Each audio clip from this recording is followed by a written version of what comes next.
Welcome to Down the Well. I am your host, Elle Rowley. I am so excited for today's episode. We are going to talk about our family's sugar-free year.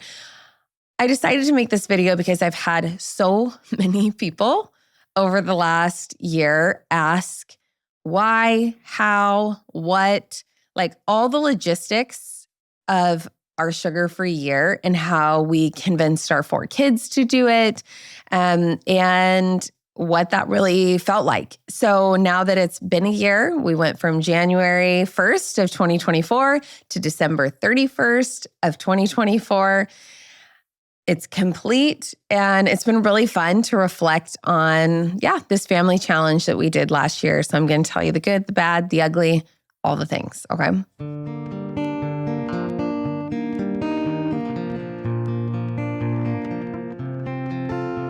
I don't think I need to convince anybody that sugar is bad for the body at this point, right? It's pretty well researched, and even if it's not actual poison, it definitely has adverse effects, right? I think we can all agree on that. And when my husband and I were, not surprisingly, but formally diagnosed with ADHD at the end of 2023, we both found an overwhelming amount of information about how much sugar exacerbates the symptoms of ADHD. So this and other reasons inspired us to embark on a sugar-free year in 2024. Knowing that ADHD is highly genetic and that several of our children will likely share a diagnosis, which has turned out to be true, we wanted them to join in, but we were wary of creating a negative relationship with food for them. So we just simply announced that we would be doing this, the 2 of us, my husband, Jared, and I, that we'd be avoiding cane sugar and artificial sweeteners for the year. My son almost immediately, he's 12 at the time, he said, well, would you pay us if we did it too? To which we immediately responded, absolutely. So within a few days, with no pressure from Jared or me, all 4 of our kids had opted in. I mean, honestly, I think it was mostly because they wanted the money, which we felt good about. I know a lot of parents feel uncomfortable incentivizing behavior with rewards, and it's not my favorite method either.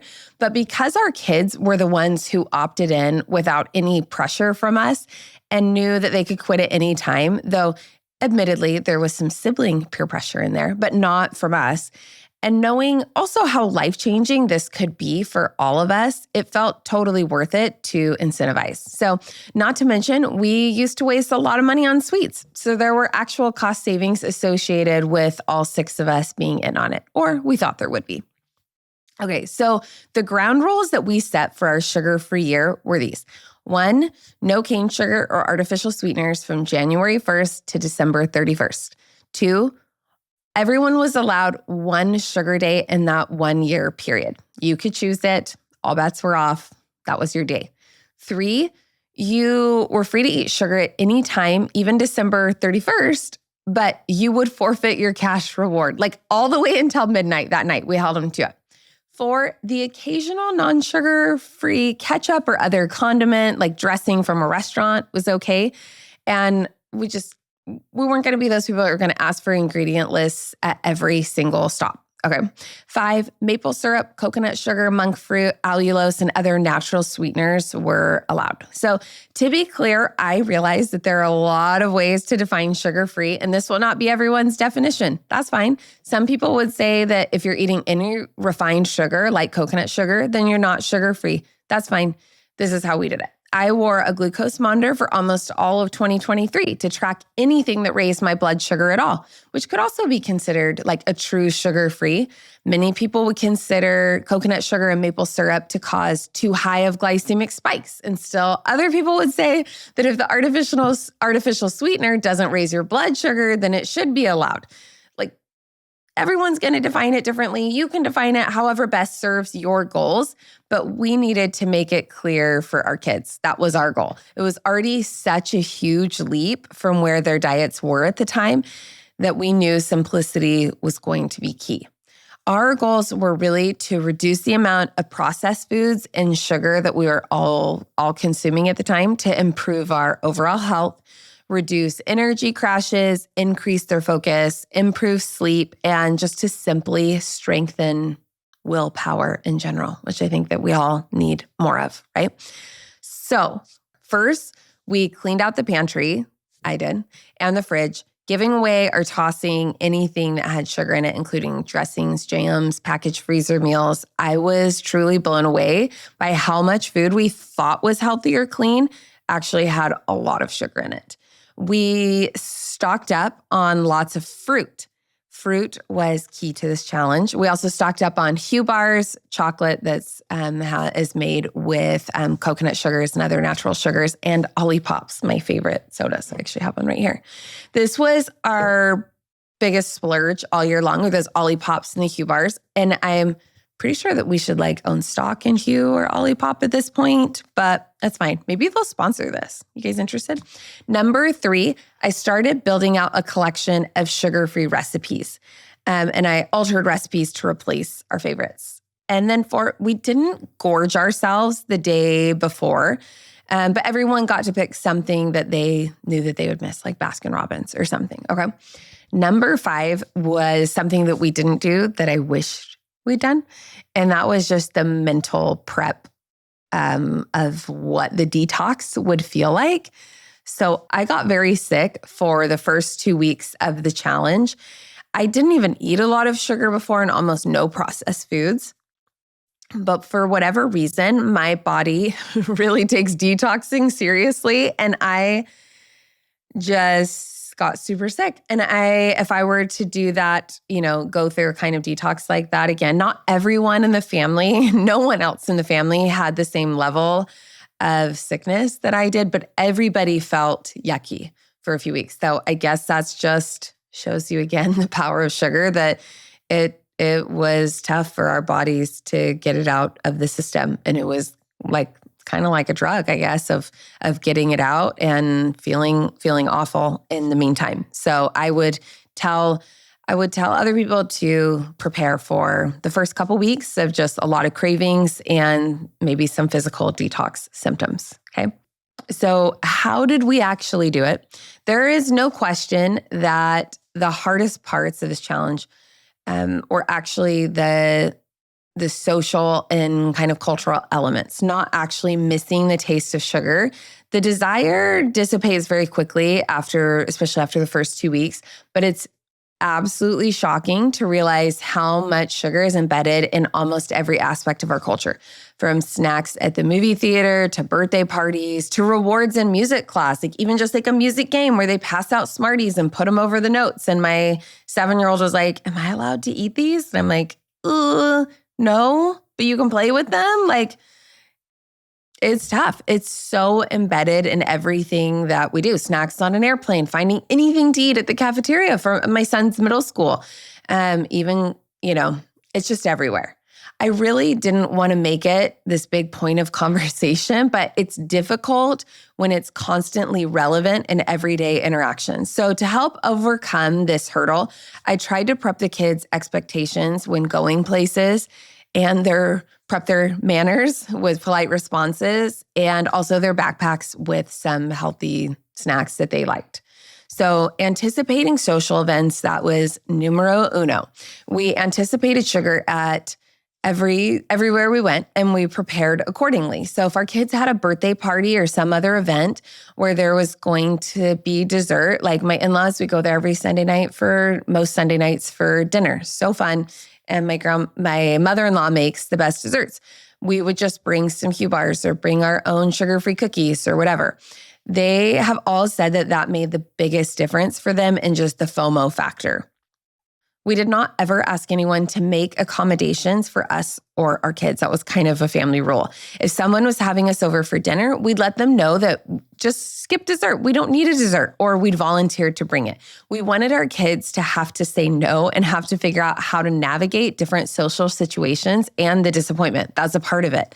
So, and don't tell anyone, but we would also sneak our own candy and popcorn into the movie theater if they didn't offer sugar-free options. There are a few theaters that we started finding where they would have some sugar-free candies, and we would buy it then. But otherwise, we'd bring our own popcorn, because the popcorn has sugar in it too. Don't ask me why. Travel was definitely tougher because so much of traveling for us is experiencing the food.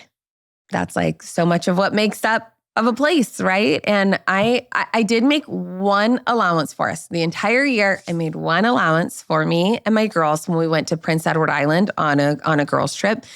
There were not a lot of food options on the island, and the creameries there were a big deal. And so at the end of the trip, I made us wait till the end, and we all got one small ice cream. Again, they knew that they could opt out of it anytime. There was honestly, no pressure from us, no guilt. But if you're going to do it, you're going to do it. And if you want to opt out, you could. So they all stuck with it. I don't want to say I didn't think that they would, but I didn't want to wrap up any expectations in them doing it. So I really am super proud and impressed that they were able to stick with it for the whole year, in spite of, some tricky travel situations and social situations that when you're growing up, even as an adult, that's hard. My son took an 8th grade trip to the East Coast for 8 days that he actually, I thought it was going to be a big deal. I almost caved on this one, but he was like, no, his friend was doing it as well. Very, very helpful, by the way. He said that it was no big deal except for the pies at Colonial Williamsburg. Can't blame him for that, but he barely even reported on it. Again, I was worried about it because I want him to have the full experience. And I'm not sure how I would handle that moving forward, to be honest, but it worked out this last year. And I don't think anyone is worse for the wear. Okay, so creating new traditions and rituals was key. I worked hard to create those new family traditions, just the food. The rituals around food are big in any family, and they're important. And I didn't want to just remove those from the family. I didn't want us to feel deprived. I wanted to feel like we were choosing something better.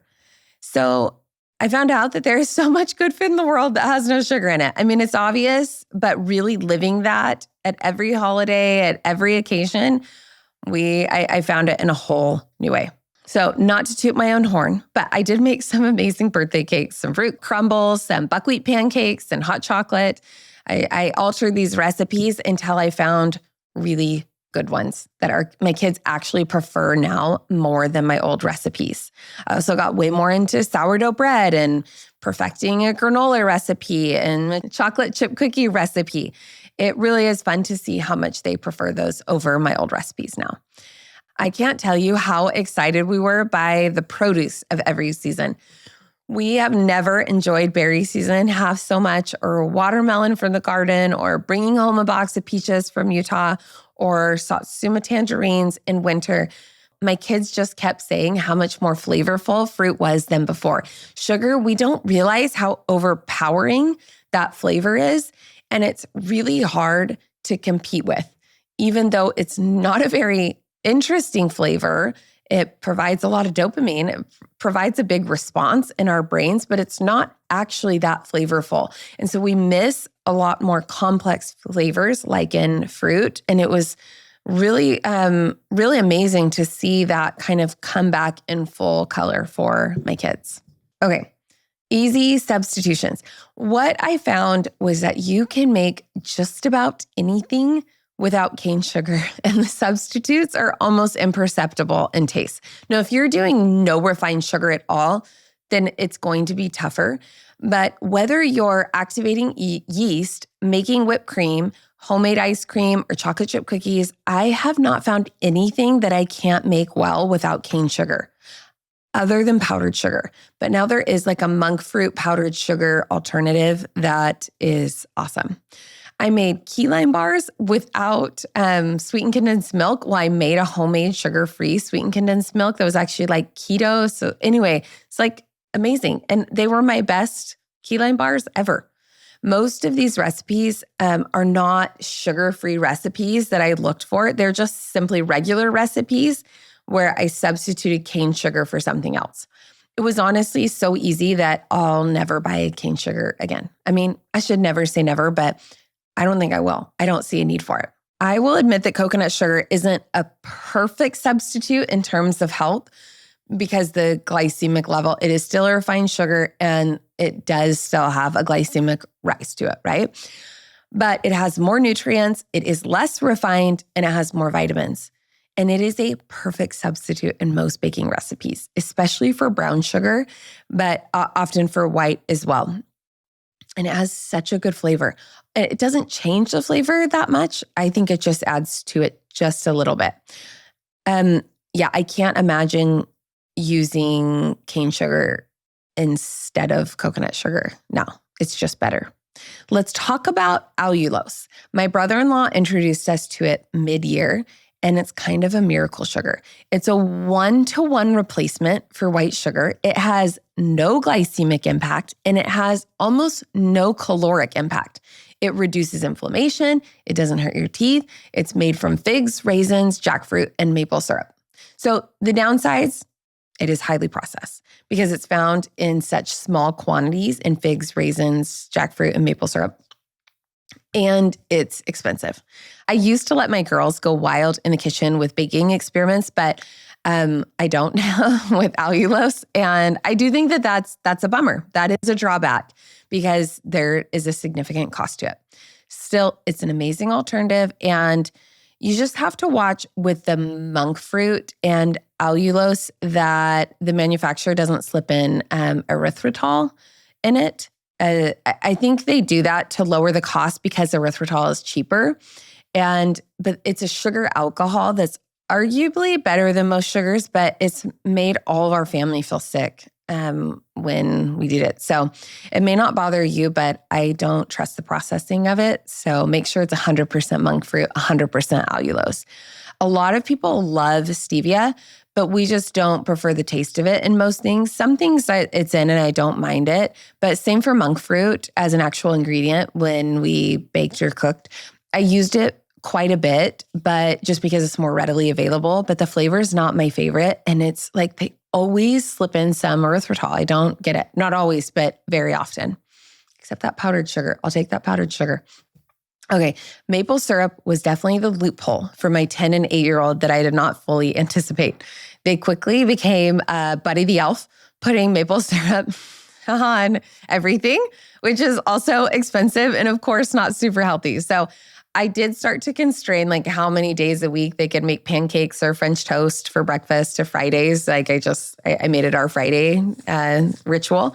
But again, I didn't want to create this power struggle around it. We'd already made such a big shift that I just said, Fridays is officially pancake day and I'll make them every single week. And that mostly took care of the problem. So was it expensive? Yes. It was more expensive than I anticipated, but it is a toss-up if we save money or spent more money. I don't know. It's really hard to fully break that down looking at how much we spent on food last year. Everything went up last year.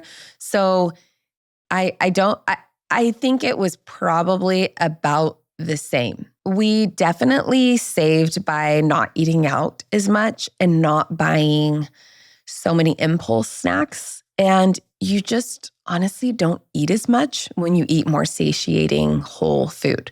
So sugar tells the brain, eat more, eat more. You'll never be full or satiated, that like it just wants more.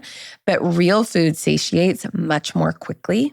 So where my husband could rip through a candy bar before in just like a few bites, half or even a quarter of a Hu bar would be enough. That being said, Hu bars are triple the price of a regular candy bar.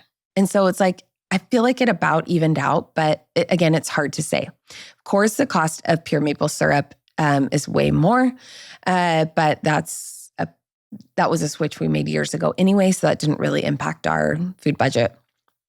Allulose is staggeringly more expensive if you're comparing it next to like a 10-pound bag of sugar. So yes, it is more expensive, but I'm hoping as more people look for better alternatives and demand more food companies, which I think is happening, the more prices will come down. Also, the government, let's hope that it will stop subsidizing high fructose corn syrup and cane sugar. So food manufacturers will be less incentivized to use higher quality ingredients. Like, I can't even with that. But okay, so let's talk about how we felt. Did it actually make a difference? Let's first talk about focus. I definitely felt a difference in my ability to focus. And I definitely noticed a difference in all of my kids. And my husband also said, yes, I feel a huge difference. Would my kids all say they noticed a difference? Not all of them, but I saw it in them. So I don't know. I'm the mom. I'm pretty observant. And I think that it was pretty clear that they were all able to have a different level of focus, less irritable, less mood swingy. And I would say even more than the focus, I stopped having afternoon energy crashes, which was one of my main goals because I just get so discouraged when I'm having a really productive day and then all of a sudden I just hit a low. And it just kind of disappeared, honestly. I don't feel the big highs and lows throughout the day, depending on my sugar intake in the way that I used to. I immediately did see the shift in my kids' ability to focus, but I don't know if energy-wise, if they would say they felt any different. I didn't notice anything there. Energetic before, energetic after, I don't know. My kids didn't suffer from like clinical depression or anxiety or anything like this before. So, but I would say that overall improved their moods. And Jared and I, like I said, we had the same. So an unexpected benefit was less asking to eat out or buy junk food. I would say that it made everyone just more content in general than always seeking out the next sugar high. I don't think we realize how much a part, for many of us, how much a part of daily life that is and how much of a distraction it is. I really do think that there's something to the mind chatter that food can take up when we have an addictive relationship to it. And it's really hard to not have some level of an addictive relationship to sugar. Because there is sugar in almost all processed foods too, not having cane sugar or artificial sweeteners quickly eliminated like 80% of the processed junk food that they'd eat. I'm not even kidding. It's like almost everything, which I don't think they fully anticipated before, but it was definitely a bonus. I was sincerely surprised by how much confidence this challenge gave my kids that they can do hard things. I mean, did they like cure cancer or something? Not even close, right? But my 7-year-old could not stop telling people about the challenge. And just because she was genuinely felt empowered by it and proud of herself for it. And I think that was a major benefit from it. The other thing that I think we all came away with was an increased awareness just of our health in general. So we are all much more aware of how much junk is in our food because of this. You just have to be.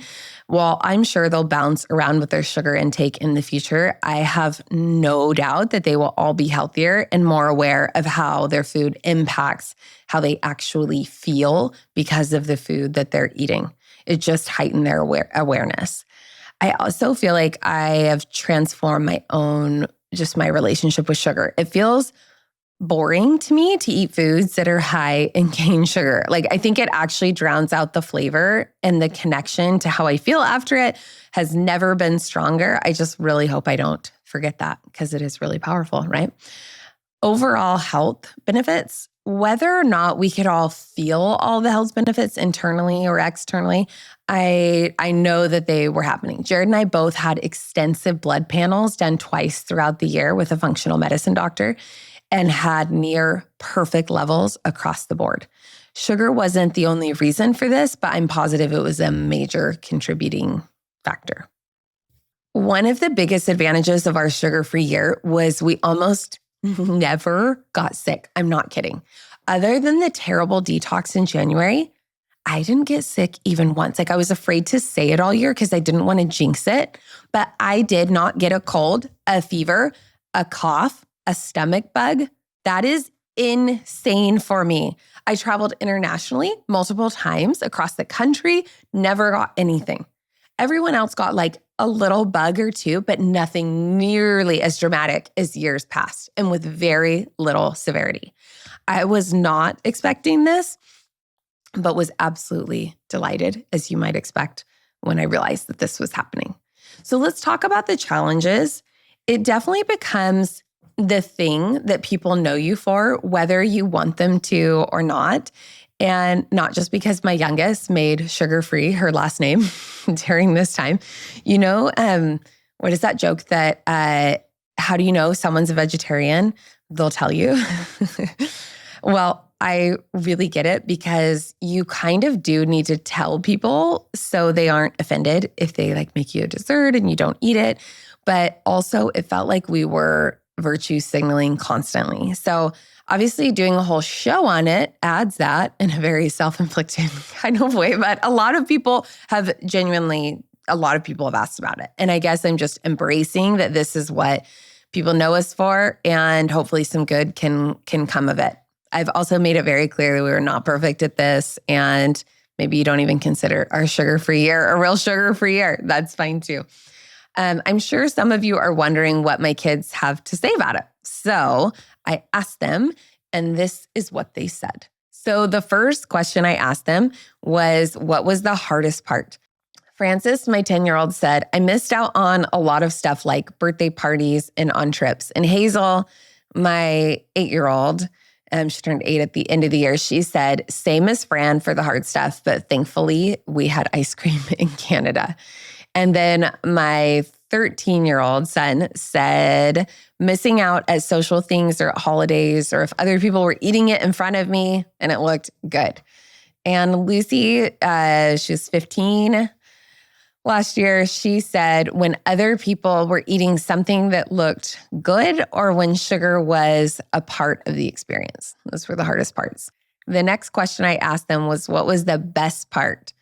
And Hazel said, she was 7 for most of last year. She said, I didn't get as sick this year.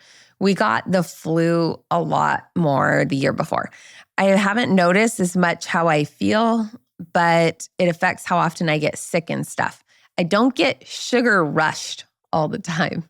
Francis, my 10-year-old, said, I feel so much better and I don't crave sweet stuff all the time. It cleared my mind a lot. Sugar does seem like a drug. Isn't that interesting?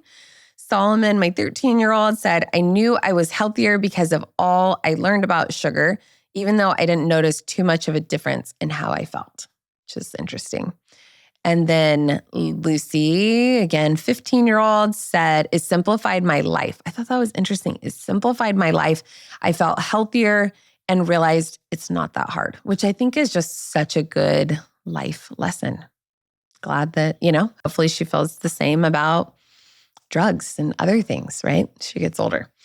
The last question I asked them was what they'll do in the future. Like if they're going to keep eating, if they're going to keep going sugar-free or embrace it all again.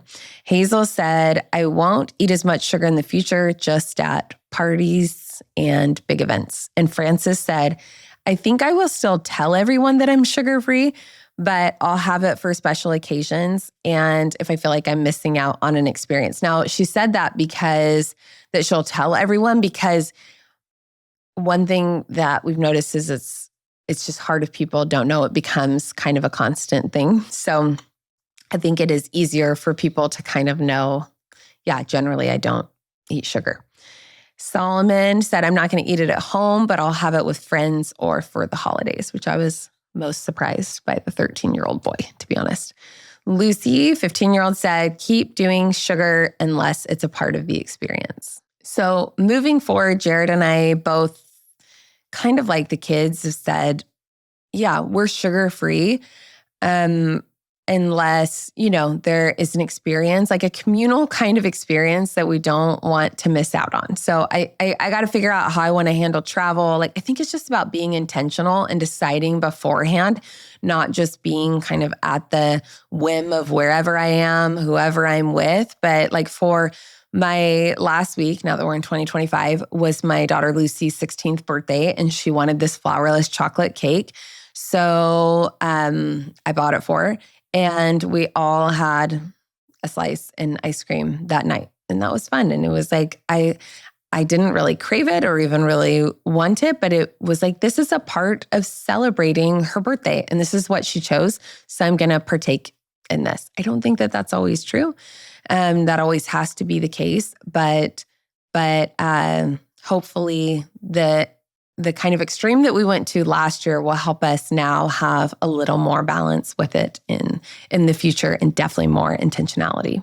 I am definitely committed to not buying cane sugar again for the house. I just don't see a reason to reintroduce it to our home.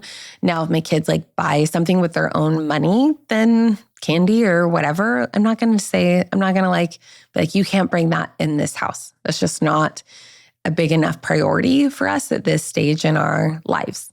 But I don't see a reason to bring it in. The evidence against sugar is just too clear. We know that reducing our sugar intake improves blood sugar control, heart health. It aids in weight loss. It reduces the risk of chronic disease. It boosts our mental health. It improves energy levels. It enhances our skin. It protects our liver. It improves our gut health. It supports dental health and reduces cravings. So why not just reduce it a little bit? Why did we go so far? Well, because it is just so addictive, honestly. I do think it was so much easier to just make the decision once rather than every single day or at every single meal. I think it's a waste of my brain space, that brain chatter. Are we going to pay our kids again this year to go sugar-free? No. Around Thanksgiving, I could feel a little bit of pushback from a few of them. And while we reminded them that this is voluntary, Jared and I just don't want to risk them developing a weird relationship with it or with us because of it. 1 year was a life-changing family challenge that we accomplished together, and we'll never regret doing that, but not one that we want to define our family identity around, I would say. One thing it definitely makes me more cognizant of is creating more than just food rituals around holidays and social gatherings, and making my life about more than just food in general. I had a life coach once I was trained by who said, make your food boring and your life interesting. And I think food is far too important, socially, culturally, in really meaningful ways to fully buy into that idea. But I do think we could make our food more intentional, more helpful, and as the fuel to help support our lives, our interesting lives, right? I think we can do this with far less sugar. And if we did, we'd be the better for it, right? I hope that I answered your questions, but feel free to ask any others in the comments. And I'm just curious, have you done a sugar-free year? Would you do a sugar-free year? I'd love to hear your thoughts and your experiences in the comments below. Until next time.